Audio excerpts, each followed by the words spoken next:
Well, could the new Metro Sports Centre be run by the YMCA? That's exactly what the community organisation wants to do. And now that the centre's construction has been delayed by another 3 years, it's asking the council to consider it. Here's Marcus Gibbs. The Metro Sports Facility. It's a $217 million project designed to be a fantastic asset for the city, a central city hub, a world-class facility, and one that will attract national athletes and international events. And the YMCA is lining up to take charge once it's built.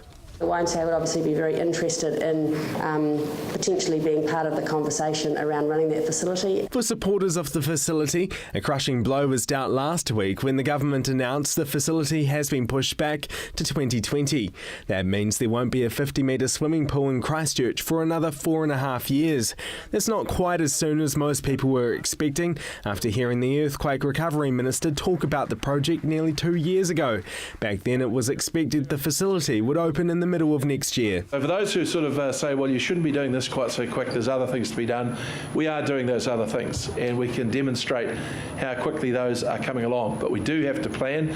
This will take a number of years to build, but it will be world class. It'll be quite unique in New Zealand. Despite the 3-year delay, the Christchurch City Council is pumping $147 million into the project, and the Crown's adding an additional $70 million. The YMCA wants there to be an open tender process for the facility's management once it's complete. Our expertise is in facility management, particularly for community good.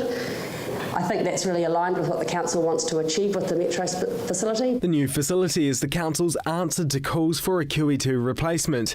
It will boast a 50-metre 10-lane competition pool, as well as dive and leisure pools. It will include an indoor stadium featuring 8 indoor courts, with seating for up to 2,800 people. In the end, this is going to be a place where Canterburyans come both to get the skills to be able to compete on a world stage, but also for families to come along and spend a Saturday morning swimming in the pool or taking the kids for some other sporting activity. The YMCA says once it's built, they would be the perfect organisation to run it. They believe they'll be able to keep costs down. I think that it's a facility that will add a lot to the city, and it'll be fantastic and it's necessary and everything, but I think that there are lots of ways to sort of skin that cat from an operational perspective. Traditionally, it's the council that manages council pools and other facilities, but Josie Schroeder wants the process to be a lot more open. She says the YMCA has experience running pools in Australia and Auckland, and the Christchurch Centre plans to build a learn-to-swim pool in the near future.